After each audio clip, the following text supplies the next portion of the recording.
So hello guys, welcome back to my class. और आज की इस क्लास में हम बात करने वाले हैं ऐसे टॉप जीके एमसीक्यू जो काफ़ी इंपॉर्टेंट है पेपर के लिए। और ये सभी क्वेश्चन पेपर में पूछे भी जा चुके हैं, तो सभी क्वेश्चन के आंसर को गाइस अच्छी तरह से याद में रख लेना है। तो शुरुआत करते हैं आज के हमारे जीके स्टडी की। तो सबसे पहला प्रश्न है कि ओलंपिक खेल कितने वर्षों के बाद आयोजित किए जाते हैं। तो इसका सही जवाब है 4 वर्ष के बाद में। ओलंपिक खेल जो है वो 4 वर्षों के बाद में आयोजित किए जाते हैं। अगला प्रश्न है पंचायती राज प्रणाली किस देश से ली गई है। तो इसका सही जवाब है ब्रिटेन से। पंचायती राज प्रणाली जो है वो ब्रिटेन देश से ली गई है। अगला प्रश्न है कि मनुष्य के शरीर में कितनी हड्डियां होती है। तो वो है 206 हड्डियां। मानव शरीर में टोटल 206 हड्डियां होती है, याद में रख लेना है। अगला प्रश्न है कि चंपारण सत्याग्रह किस वर्ष हुआ था। तो सही जवाब है 1917 में हुआ था। चंपारण सत्याग्रह जो है वो 1917 में हुआ था। अगला प्रश्न है संविधान सभा के स्थायी अध्यक्ष कौन थे। तो सही जवाब है डॉक्टर राजेंद्र प्रसाद थे। संविधान सभा के स्थायी अध्यक्ष थे डॉक्टर राजेंद्र प्रसाद। अगला प्रश्न है शांति निकेतन की स्थापना किसने की थी। तो सही जवाब है रविन्द्रनाथ टैगोर ने की थी। शांति निकेतन की जो स्थापना है वो रविन्द्रनाथ टैगोर जी के द्वारा की गई थी। अगला प्रश्न है मोहनजोदड़ो का अर्थ क्या है।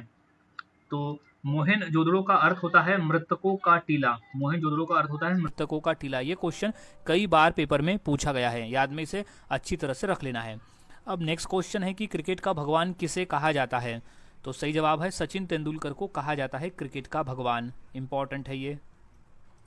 अगला प्रश्न है ब्लैक पैंथर किस खिलाड़ी का उपनाम है। तो वो है पेले का। ब्लैक पैंथर जो है वो पेले का उपनाम है। अगला प्रश्न है रणजी ट्रॉफी किस खेल से संबंधित है। सही जवाब है क्रिकेट के खेल से। रणजी ट्रॉफी का जो संबंध है वो क्रिकेट के खेल से है।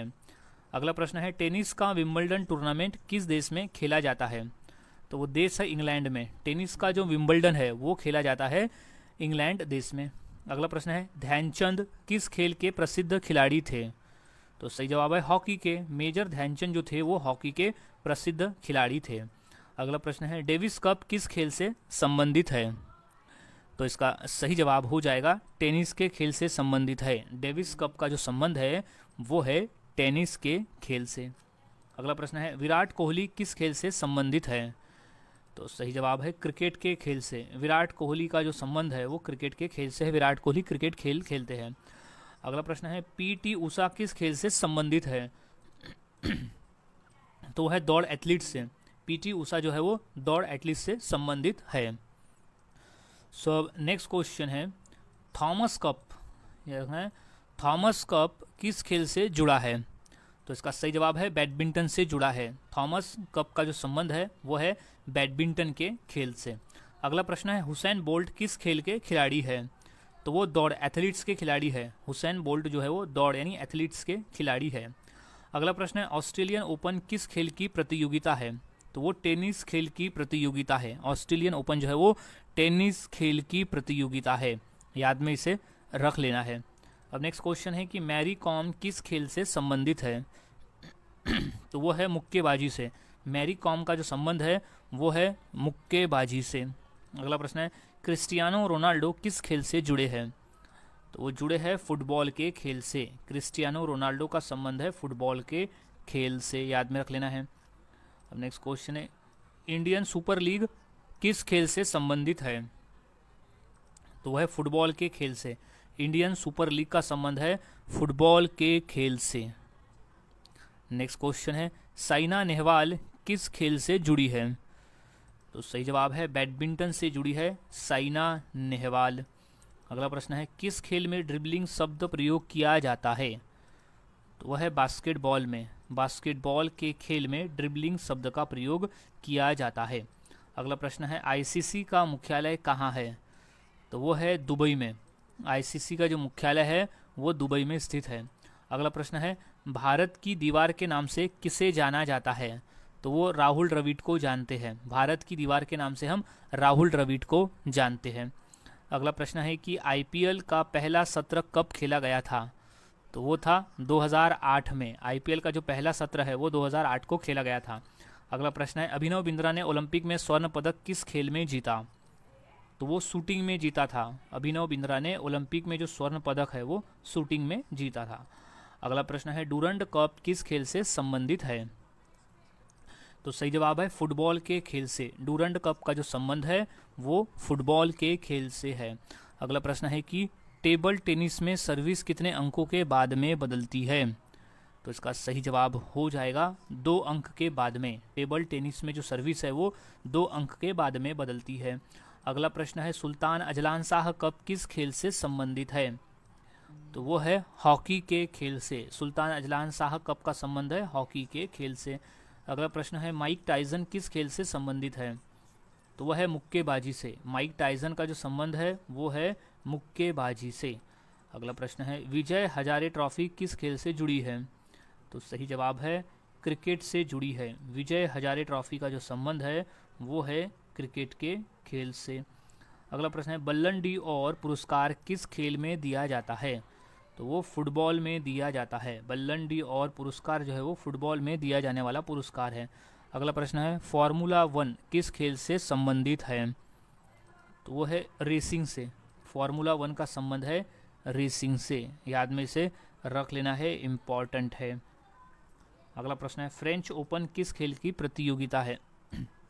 तो वो टेनिस खेल की प्रतियोगिता है। फ्रेंच ओपन जो है वो टेनिस खेल की प्रतियोगिता है। अगला प्रश्न है किस देश को लाल भूमि का देश कहा जाता है? तो वो है ऑस्ट्रेलिया देश को हम लाल भूमि का देश भी कहते हैं, ऑस्ट्रेलिया को।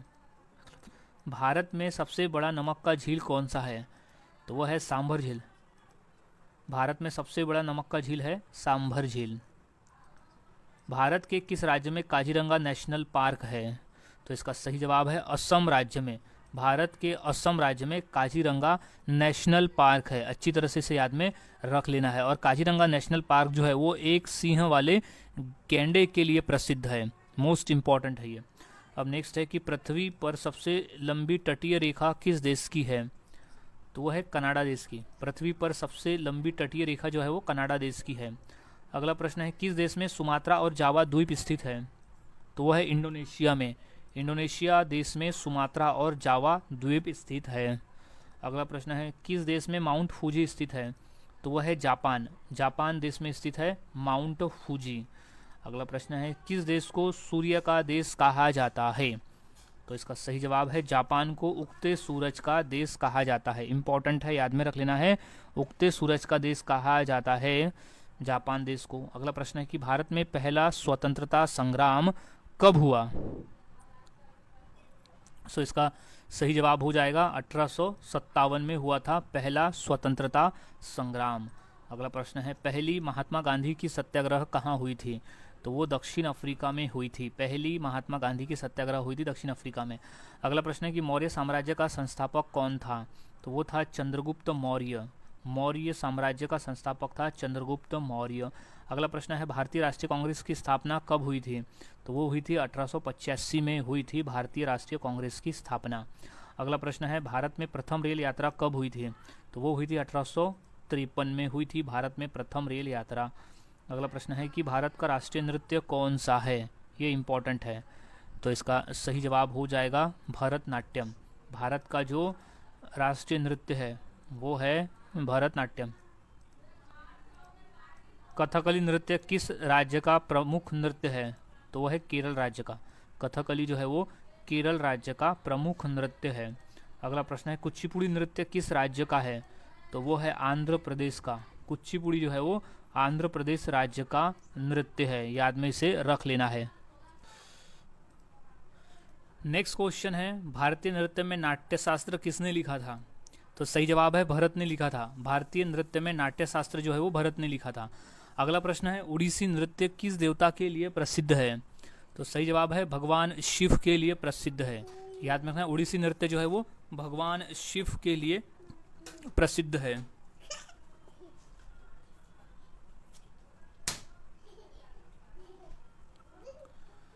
नेक्स्ट क्वेश्चन है भरतनाट्यम नृत्य किस राज्य का है?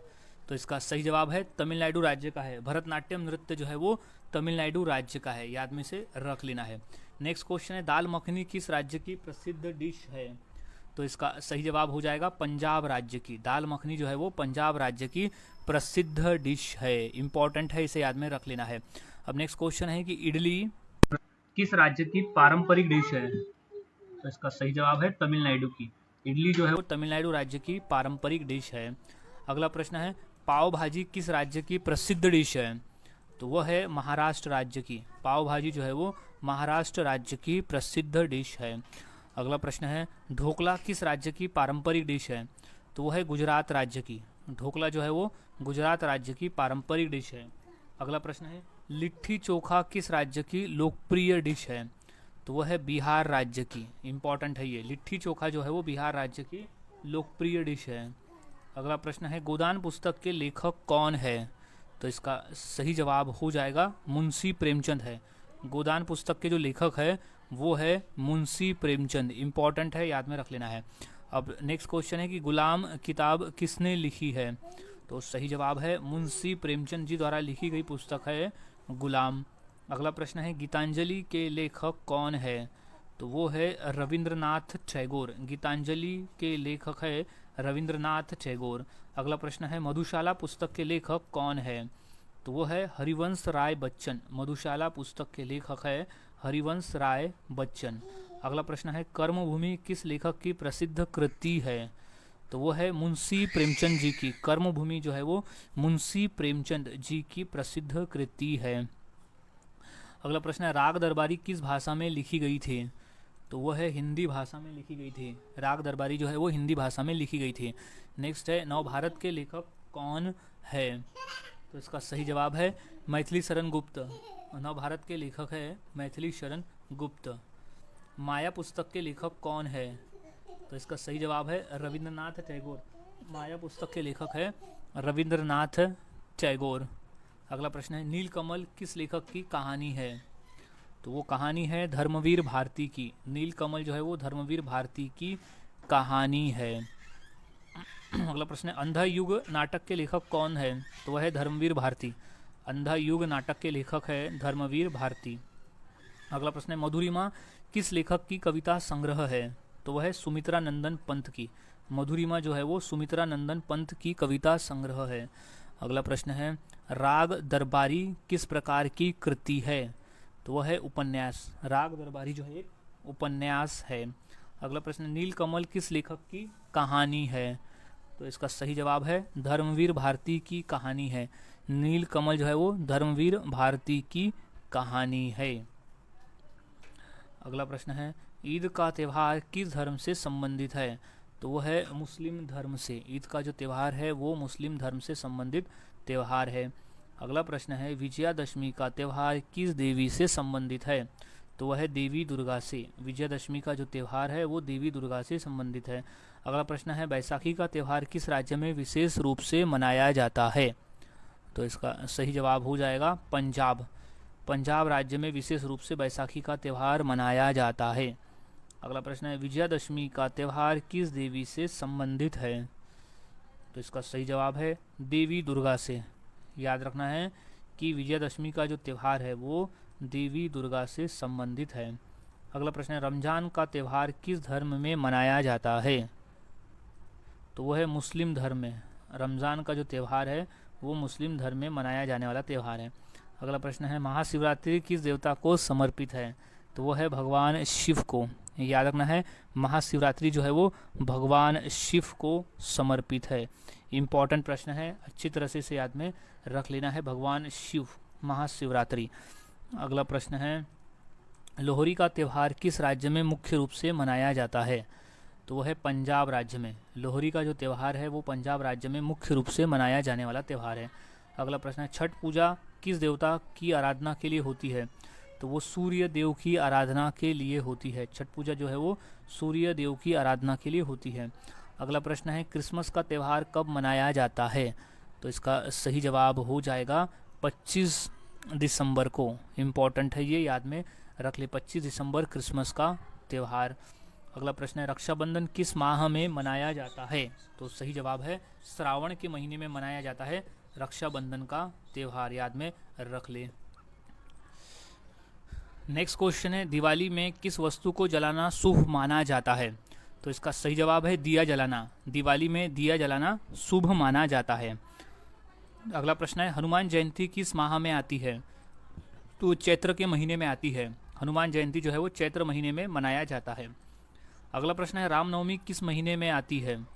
तो उसका सही जवाब है चैत्र के महीने में। रामनवमी जो है वो चैत्र के महीने में आती है। अगला प्रश्न है गुरु नानक जयंती को क्या कहते हैं? तो उसे प्रकाश पर्व भी कहा जाता है। गुरु नानक जयंती को हम प्रकाश पर्व भी कहते हैं। अगला प्रश्न है दिवाली का दूसरा दिन क्या कहलाता है?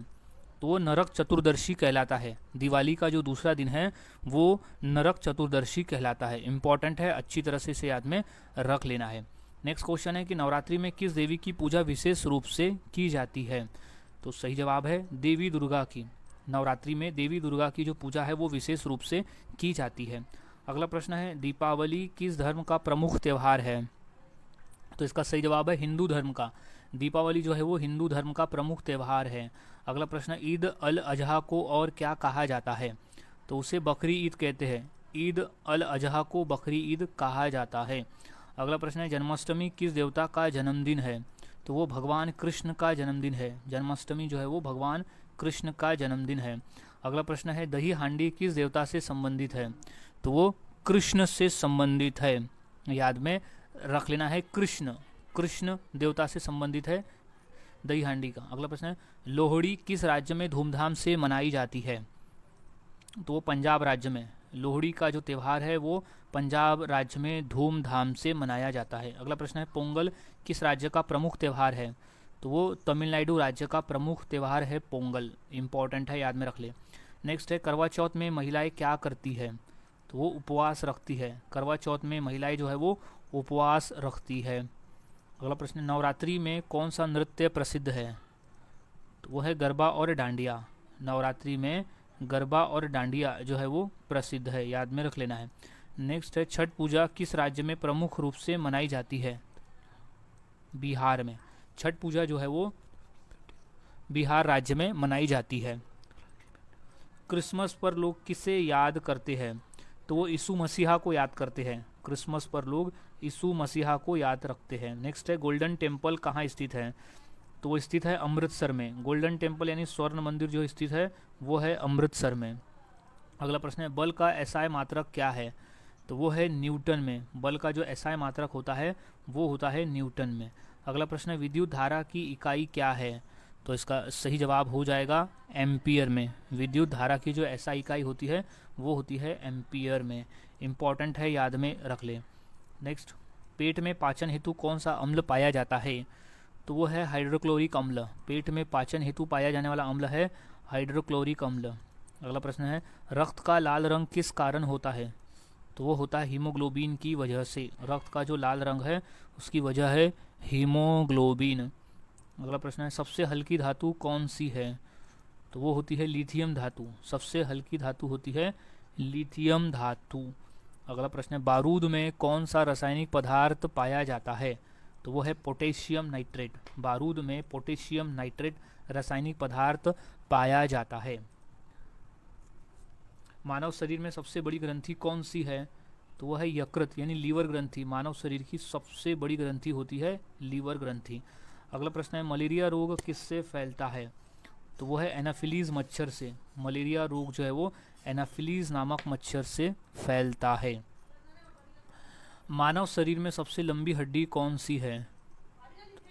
तो वो है फीमर हड्डी। मानव शरीर में फीमर हड्डी सबसे लंबी हड्डी होती है जो कि हमारे जांघों में पाई जाती है। अगला प्रश्न है मानव शरीर का कौन सा अंग रक्त बैंक कहलाता है? तो वो है प्लीहा। मानव शरीर का प्लीहा जो है वो रक्त बैंक कहलाता है। अगला प्रश्न है सूर्य के सबसे निकट ग्रह कौन सा है? तो वो है बुध ग्रह। सूर्य के सबसे निकट वाला जो ग्रह है वो है बुध ग्रह। अगला प्रश्न है अंतरिक्ष में जाने वाली पहली महिला भारतीय महिला कौन थी? तो वो थी कल्पना चावला। अंतरिक्ष में जाने वाली पहली भारतीय महिला थी कल्पना चावला, याद में रख लेना है। अब नेक्स्ट क्वेश्चन है कि विद्युत धारा की खोज किसने की थी?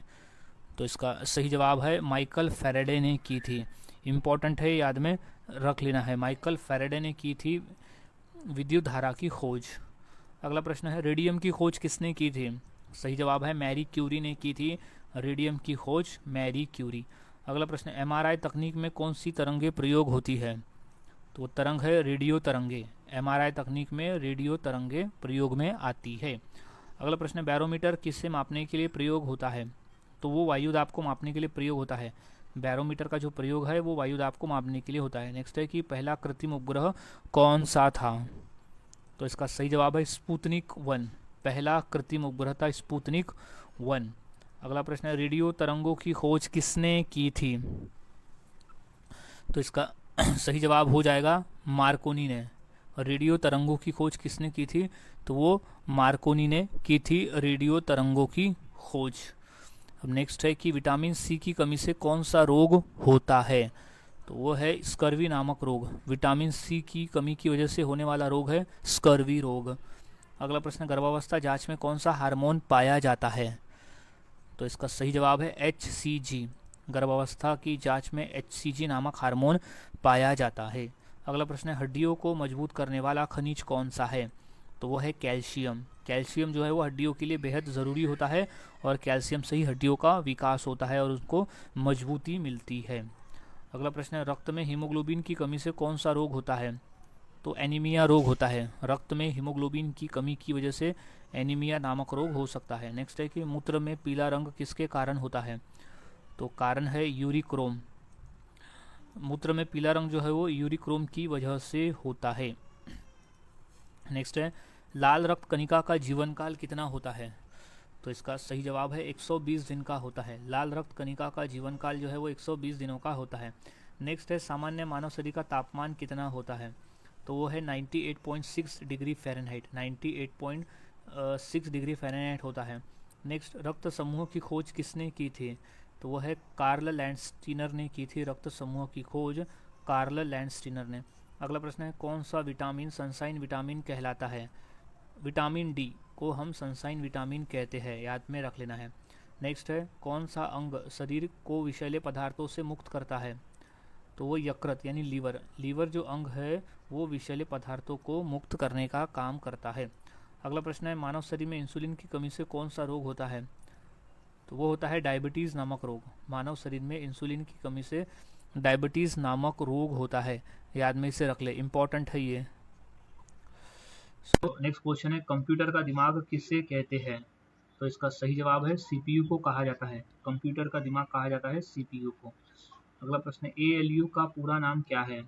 तो वो है अर्थमेटिक लॉजिक यूनिट। ALU का पूरा नाम है arithmetic logic unit. Next question है विंडोज़ किस प्रकार का सॉफ्टवेयर है? तो सही जवाब है ऑपरेटिंग सिस्टम है। विंडोज़ जो है वो एक प्रकार का ऑपरेटिंग सिस्टम है, याद में रख लेना है। नेक्स्ट क्वेश्चन है कि सबसे बड़ी मेमोरी कौन सी है? तो वो होती है हार्ड डिस्क। सबसे बड़ी मेमोरी होती है हार्ड डिस्क। अगला प्रश्न है रॉम का पूरा नाम क्या है? तो उसे कहते हैं रीड ओनली मेमोरी। रॉम का पूरा नाम होता है रीड ओनली मेमोरी। अगला प्रश्न है DNS का पूरा नाम क्या है? तो उसे कहते हैं डोमेन नेम सिस्टम। DNS का पूरा नाम होता है डोमेन नेम सिस्टम। कंप्यूटर का सबसे छोटा इकाई कौन सी है? तो वह है बीट। कंप्यूटर की जो सबसे छोटी इकाई है उसे कहते हैं बीट। अगला प्रश्न है Ctrl+V का प्रयोग किस लिए होता है? तो इसका सही जवाब हो जाएगा पेस्ट करने के लिए। Ctrl+V जो है वो शॉर्टकट की है पेस्ट करने के लिए। अगला प्रश्न है स्प्रेडशीट सॉफ्टवेयर का उदाहरण कौन सा है? तो वो है MS एक्सेल। स्प्रेडशीट सॉफ्टवेयर का उदाहरण है MS एक्सेल। अगला प्रश्न है WW का आविष्कार किसने किया था? तो इसका सही जवाब हो जाएगा टिम बर्नर्स-ली ने किया था WWW का आविष्कार। अगला प्रश्न है भारत का पहला सुपर कंप्यूटर कौन सा है? तो वो है परम 8000। परम 8000 है भारत का पहला सुपर कंप्यूटर। अगला प्रश्न है कि WWW का पूरा नाम क्या है? तो इसका सही जवाब हो जाएगा worlds wide web. Worlds wide web कहते हैं WWW का पूरा नाम। अगला प्रश्न कीबोर्ड किस प्रकार का उदाहरण है? कीबोर्ड जो है वो इनपुट डिवाइस है। कीबोर्ड जो है वो एक इनपुट डिवाइस का नाम है, याद में रख लेना है। नेक्स्ट है नोटपैड फाइल का एक्सटेंशन क्या होता है? तो उसका सही जवाब है .txt। नोटपैड फाइल का एक्सटेंशन होता है .txt। नेक्स्ट है भारत का पहला चुनाव आयोग किसने संचालित किया था? इसका सही जवाब है सुकुमार सेन ने। भारत का जो पहला चुनाव आयोग है वो सुकुमार सेन ने संचालित किया था। अगला प्रश्न है करो या मरो का नारा किस आंदोलन में दिया गया था? तो वो था भारत छोड़ो आंदोलन में। करो या मरो का नारा भारत छोड़ो आंदोलन में महात्मा गांधी जी द्वारा दिया गया था। अगला प्रश्न है गांधी इरविन समझौता कब हुआ? तो वो 1931 में हुआ था। गांधी इरविन समझौता जो है वो 1931 को हुआ। अगला प्रश्न है दांडी मार्च कितने किलोमीटर का था? तो वो था 241 किलोमीटर का। दांडी मार्च यात्रा जो था वो 241 किलोमीटर का था। अगला प्रश्न है सुभाष चंद्र बोस को किस उपाधि से जाना जाता है? तो सही जवाब इसका हो जाएगा नेताजी। हम उन्हें नेताजी सुभाष चंद्र बोस के नाम से जानते हैं। अगला प्रश्न है चौरा चौरी कांड किस राज्य में हुआ था? तो वो हुआ था उत्तर प्रदेश में। चौरा चौरी कांड जो है वो उत्तर प्रदेश में हुआ। अगला प्रश्न है स्वर्ण मंदिर की नींव किसने रखी थी? तो मियाँ मीर, एक संत थे मियाँ मीर, उन्होंने रखी थी स्वर्ण मंदिर की नींव। नेक्स्ट है कि स्वर्ण मंदिर किस झील के बीच स्थित है? तो वो स्थित है अमृत सरोवर में। स्वर्ण मंदिर जो है वो अमृत सरोवर झील में स्थित है। अगला प्रश्न है कांची कामाक्षी मंदिर किस नगर में है? तो वह है कांचीपुरम में। कांची कामाक्षी मंदिर जो है वो कांचीपुरम में स्थित है। अगला प्रश्न है कांची कामाक्षी मंदिर किस देवी को समर्पित है? तो वो पार्वती को समर्पित है। कांची कामाक्षी मंदिर जो है वो देवी पार्वती को समर्पित है। अगला प्रश्न है खजुराहो मंदिर किस वंश द्वारा बनाए गए थे? तो वो चंदेल द्वारा बनाए गए थे। खजुराहो मंदिर जो है वो चंदेल राजपूत द्वारा बनाए गए थे, चंदेल द्वारा। नेक्स्ट है लिंगराज मंदिर का निर्माण किस वंश ने कराया था? तो सही जवाब है सोमवंशी वंश ने कराया था लिंगराज मंदिर का निर्माण। अगला प्रश्न है जगन्नाथ मंदिर किस वास्तुकला शैली में बना है? तो कलिंग वास्तुकला शैली में बना है जगन्नाथ मंदिर। अगला प्रश्न है कि जगन्नाथ मंदिर के मुख्य देवता किस अवतार के हैं? तो है विष्णु अवतार के। जगन्नाथ मंदिर के जो मुख्य देवता है वो विष्णु अवतार के हैं। त्र्यंबकेश्वर मंदिर किस नदी के उद्गम पर है? तो इसका सही जवाब हो जाएगा गोदावरी नदी। त्र्यंबकेश्वर मंदिर जो है वो गोदावरी नदी के उद्गम पर है। एलोरा की गुफाओं में सबसे बड़ा मंदिर कौन सा है? तो वो है कैलाश मंदिर। एलोरा की गुफाओं में सबसे बड़ा मंदिर है कैलाश मंदिर। विश्व में बिना मरुस्थल वाला एकमात्र महाद्वीप कौन सा है? तो वो है यूरोप महाद्वीप, एकमात्र बिना मरुस्थल वाला महाद्वीप है। नेक्स्ट मेरी सत्य की प्रयोगशाला किसने लिखा है? तो सही जवाब इसका हो जाएगा महात्मा गांधी जी द्वारा लिखा गया है मेरे सत्य की प्रयोगशाला। नेक्स्ट है मेघदूत किसकी रचना है? तो मेघदूत कालिदास द्वारा लिखी गई है। मेघदूत जो है वो कालिदास द्वारा लिखी गई है। तो गाइस आज की इस क्लास में हमने 150 क्वेश्चन देखे जो काफ़ी इंपॉर्टेंट थे पेपर के पॉइंट ऑफ व्यू। तो यहाँ सभी क्वेश्चन के आंसर को अच्छी तरह से याद में रख लेना है क्योंकि सभी क्वेश्चन पेपर में पूछे जा चुके हैं। सो मिलता हूँ ऐसे ही और नए क्वेश्चंस के साथ अगले वीडियो में। तब तक के लिए चैनल के साथ बने रहे, वीडियोस को देखते रहे और इसी तरह से प्रैक्टिस करते रहे।